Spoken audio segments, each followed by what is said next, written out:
How to play Nothing Else Matters on the cello, fourth part. Now this video is dedicated to cello number 4 because it is the most important part of the entire quartet. You may think that the first part with their solos is important, but no, it's the fourth part. You never stop playing. You lay the foundation. You're almost like a metronome. You're the ticking, talking of the clock. As time passes by, you set the tempo. You are the first one playing and the last one. And so, because of that, it is so exposed. Your part, cello 4, is the more important one. In this part, you must be as absolutely clean as possible. Now, I use a certain technique with my hand when I play. I play with a thumb, and then I play with my first finger. So I play the low note with my thumb, and then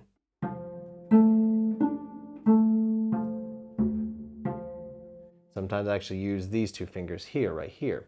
And the reason why, because you want to keep the notes resonating. You want to let them ring.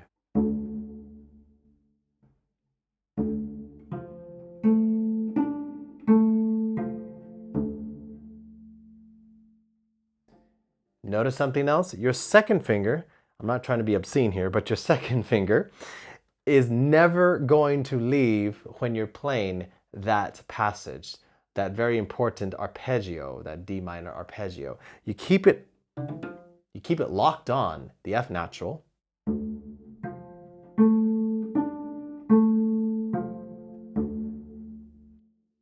And the technique for playing that way is not easy because you have to worry about this A, open A, resonating because it rings and it touches the finger like this.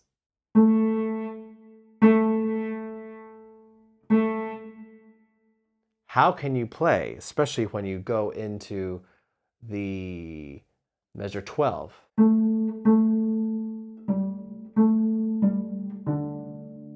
Playing that fourth finger. You arch those fingers very well. You're very aware, and your elbow is out here. It's not down below, it's out here. For those of you that play like this, you're never going to be able to play properly cello. Get those arms up, get your wings out. So, there's some markings I suggest you. I did some preliminary markings to really keep you locked in as to what you're doing here in the fourth part. But that essential technique going on to measure, we're going on to measure 11, 10, 9. I will play with the fingers down, and then I'll play with a more sloppy technique to show you what you shouldn't do. This is what you should do. Fingers locked.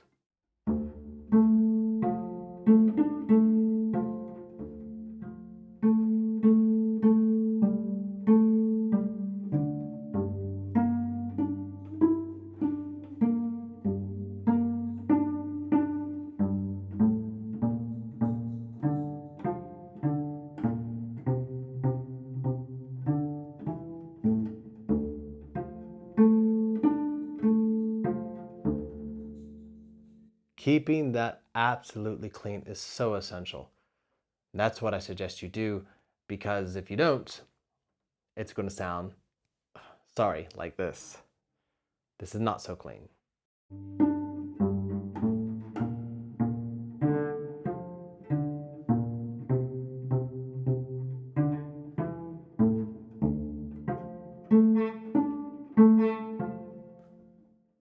So make sure that you keep those fingers nice and arched. Going on to measure 30. Now the fun begins. A 4/4 slide, super essential there. Stay in position. Slide back the shape.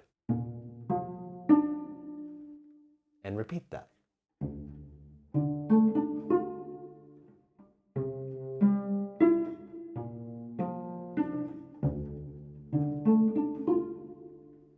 Here, stay in position. 1, 1, 3. Slide back. 3, 3, 1. 1, 1, 3. And back to the.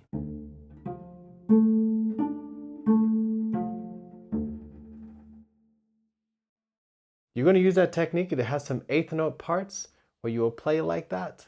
So just simply, you have some eighth note parts that you will play like that. So simply just practice.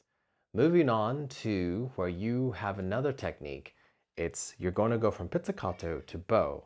I have a video dedicated to that. So watch that video because it's super important. It helps you learn this transition between this and this.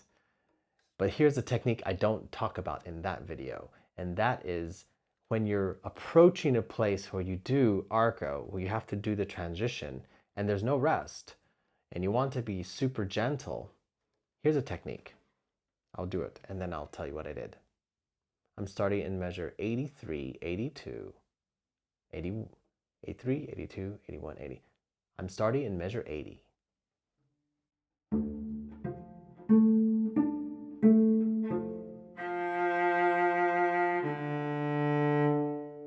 What I did is as I'm plucking the last three notes in measure 81, my hand is descending down, comes from here and it's descending down. So when I'm hit, when I play the F natural, I'm already here, very close, just flip it down. Super essential that you do that. Continuing, you have now that place where you play arco, and it's really quite simple. There's nothing about it. Make sure that you get right into transition back to your very clean and beautiful, looking at 94, 93 arpeggio.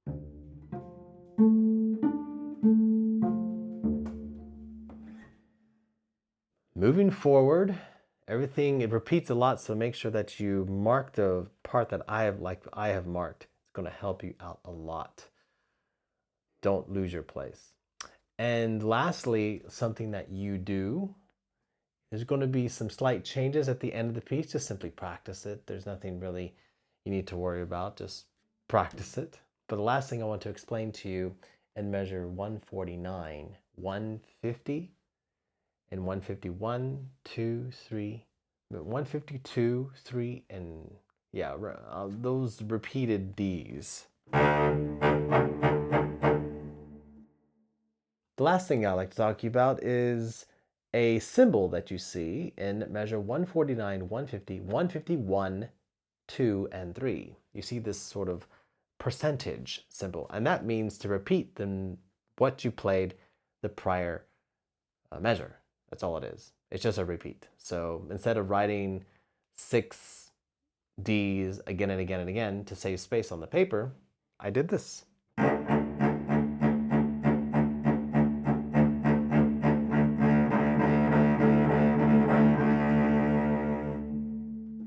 And make sure you make those notes get longer and longer, just like you heard in the recording. Lastly, there's a slight change in the notes, so don't let it get to you. Make sure you practice. I'm talking about 180, 179.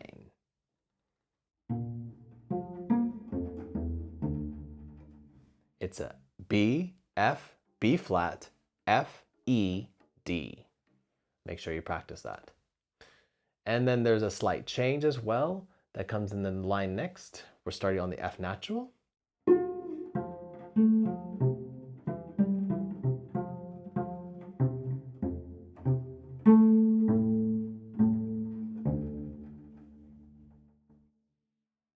Just practice it, and I think you'll have a good time doing it. Main thing, you want to keep those fingers curled so you're not touching the other strings. You're keeping good pressure, and you have a solid idea of what the speed is. You never speed it up or slow it down. And I hope you enjoy playing it with your friends. And thanks for watching. Like and subscribe, share, and please enjoy the piece. I love it. Bye-bye.